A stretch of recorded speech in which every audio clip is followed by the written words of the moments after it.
J'accueille donc à distance Mathias Jean et Thomas Joanneau, qui sont respectivement chefs de projet planification de la mobilité au CEREMA et directeurs du projet Modes Actifs, qui vont nous exposer rapidement quel type d'outils et de méthodes ils mettent à disposition des collectivités, notamment aux petites et moyennes villes, pour développer des projets de mobilité alternative et écologique.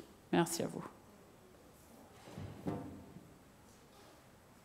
Merci bien. Bonjour, Mathias Jean, donc chef de projet planification de la mobilité. Notre intervention aujourd'hui va être consacrée d'une part au plan de mobilité simplifié, qui est un outil qui se développe dans les territoires, et aussi de manière plus détaillée sur des solutions pour les modes actifs, pour développer les modes actifs que va nous présenter Thomas Joanneau à la suite. Donc je vais vous partager mon écran. Est-ce que vous le voyez? Ah non, pas encore. Est-ce que vous le voyez bien? Je commence. Oui, c'est bon. Merci Thomas. Juste quelques éléments pour revenir sur ce qu'est un plan de mobilité simplifié. Donc la loi d'orientation des mobilités qui est apparue le 24 décembre 2019 a fait évoluer les outils de planification de la mobilité. On avait le bien connu PDU pour les grandes agglomérations qui est devenu le plan de mobilité et le plan de mobilité rurale dont on vient d'avoir un exemple et d'autres types de plans de mobilité locaux qui ont été intégrés à partir de 2019 dans un nouvel outil unique qui est le plan de mobilité simplifié. Donc ce plan de mobilité simplifié, il s'adresse aux agglomérations de taille moyenne, aux territoires ruraux et peu denses, et bien évidemment en particulier aux nouvelles autorités organisatrices de la mobilité qui sont apparues le 1er juillet 2021. Donc ça représente quand même près de 500 nouvelles AOM sur le territoire, et cet outil a vraiment été prévu, conçu pour elles. Donc comme on a pu le voir à travers l'exemple du Refait-Quoi, le but c'est de développer un bouquet de solutions de mobilité sur le territoire de manière locale, avec force inventivité, en exploitant toutes les familles de mobilité, tous les services, comme on a pu le voir, tous les modes comme on a pu le voir. C'est un outil qui est très simple juridiquement, beaucoup plus simple qu'un plan de mobilité, anciennement PDU.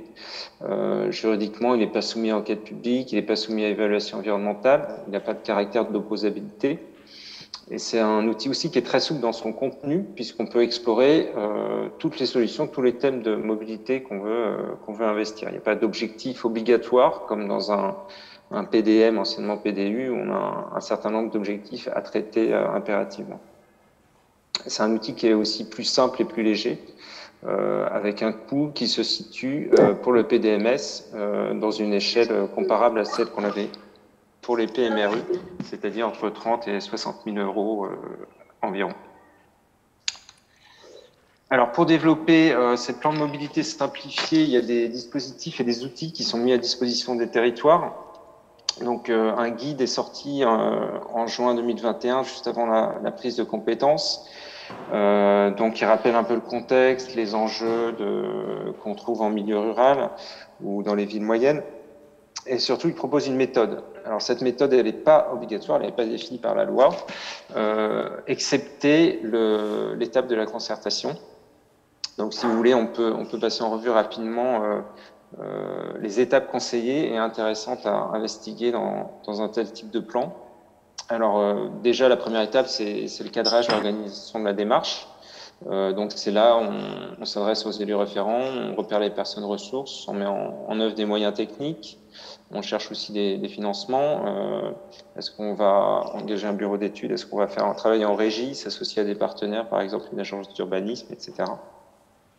Donc ça, c'est la première étape, on s'organise. La deuxième, c'est le diagnostic. C'est une étape assez longue et assez volumineuse.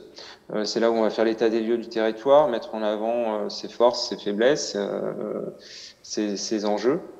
Et c'est aussi là, souvent, où on va associer pour la première fois, au premier moment, les partenaires, notamment le comité des partenaires, où tous les acteurs souhaitent associer à la démarche à ce moment-là, éventuellement aussi le grand public. Vient ensuite une étape de stratégie. qui est une étape importante entre le diagnostic et le programme d'action. On peut avoir tendance à la minimiser, mais c'est important de faire le lien entre les deux, et ça se définit en général par un certain nombre de grands objectifs qu'on cherche à atteindre, une petite liste d'objectifs qu'on se fixe pour le territoire. Le programme d'action, donc là on rentre dans l'opérationnel. Quelles actions, ça a été traduit par des leviers dans le RUFEQUA, par exemple, quelles actions on veut mettre en place, actions sur des nouveaux types de services, mais aussi actions, par exemple, sur le changement de comportement ou sur l'information, la communication, l'aide aux usagers du territoire. Bien ensuite, la concertation.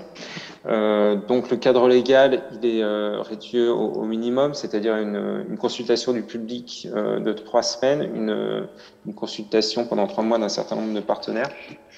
Mais il faut savoir que dans tous les PDMS qui se lancent aujourd'hui, et dans le PMRU c'était le cas aussi auparavant, en général les élus locaux, les acteurs locaux, les collectivités vont plus loin que le simple cadre légal et cherchent à associer les acteurs tout au long de la démarche. Ce qui est vraiment l'esprit de ce genre de stratégie, c'est-à-dire le but c'est la co-construction, et les processus c'est presque aussi important que ce qu'on veut mettre en œuvre. En particulier, on essaye d'associer les acteurs, éventuellement la population, au diagnostic, pour partager le diagnostic, pour se mettre d'accord sur les constats, et aussi au moment du programme d'action, parce qu'il y a des acteurs qui vont mettre en œuvre ces actions, parfois les financer. Donc il est important de construire ce programme avec eux. Et voilà, après, dernière étape, c'est la mise en œuvre, le suivi, l'évaluation du plan qui est importante aussi pour corriger le tir ou pour le rebooster sur certains aspects lors de la mise en œuvre. Voilà, juste un petit mot sur un autre dispositif qui va être développé en 2022-2023. C'est un partenariat entre le CEREMA et des collectivités territoriales. Donc là, on va tester, si on peut dire, les PDMS, c'est-à-dire qu'il va y avoir 2 volets. Avec 7 ou 8 collectivités territoriales, on va travailler. Elles vont être accompagnées individuellement dans la réalisation de leur plan de mobilité simplifié, et collectivement, on va faire un travail de retour d'expérience pour partager les enseignements, puis pour en tirer des enseignements qu'on va redistribuer en fait au plus grand nombre après, pour tous ceux qui voudront se lancer dans cette démarche par la suite. Voilà, je vous cite juste quelques ressources aussi qui peuvent être à disposition des acteurs et des collectivités. Donc un webinaire qu'on a organisé qui est à l'automne, qui est en ligne, avec des témoignages de 4 collectivités qui ont lancé leur stratégie, leur plan de mobilité simplifié. Quelques apports théoriques aussi. Et vous pouvez trouver également en ligne des ressources, des fiches sur le plan de mobilité simplifié, sur les évolutions de la planification en général, également sur la gouvernance. Voilà pour ce que je voulais vous présenter. C'est les principaux dispositifs de déploiement des plans de mobilité simplifiés actuellement. Donc je vais passer la parole à Thomas pour ce qui concerne les solutions pour les modes actifs. Merci beaucoup Mathias. Oui, bonjour à toutes et à tous. Donc en complément de la présentation de Mathias, eh bien, je vais vous présenter donc quelques solutions qui donc existent pour développer les modes actifs sur tous les territoires. J'ai un petit souci de... Hop. J'espère que c'est bon pour tout le monde pour le partage d'écran. Oui, c'est bon. Très bien. Et commencer par vous dire que de multiples actions concrètes sont possibles pour développer la marche et le vélo, à commencer par celle de l'aménagement, hein, bien sûr, aménager des espaces dédiés aux modes actifs. Et puis là, j'ai pris volontairement l'exemple de la liaison entre une petite commune résidentielle, hein, celle de Parény-sur-Bray, hein, en Mayenne, 300 habitants, qui a été reliée par une voie verte, hein, à la ville-centre, hein, de Mayenne, qui fait 15 000 habitants, et qui a rendu le vélo comme un mode concurrentiel par rapport à la voiture. Donc voilà, c'est une réalité qui est possible, pas seulement dans les grandes agglomérations, rendre le vélo concurrentiel.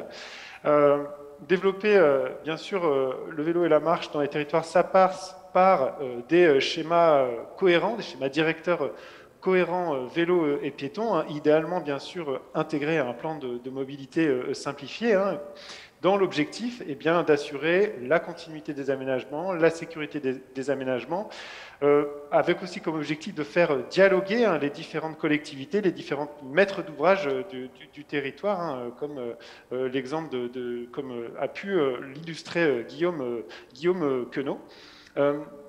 Développer le vélo, ça passe aussi par faire des modes actifs un maillon à part entière du déplacement multimodal, hein. Donc avec deux leviers principaux. Hein. D'abord, le fait de pouvoir stationner son vélo, bien sûr, à proximité des pôles d'échange multimodaux, et puis aussi de pouvoir aussi embarquer hein, son vélo dans les transports publics. Hein.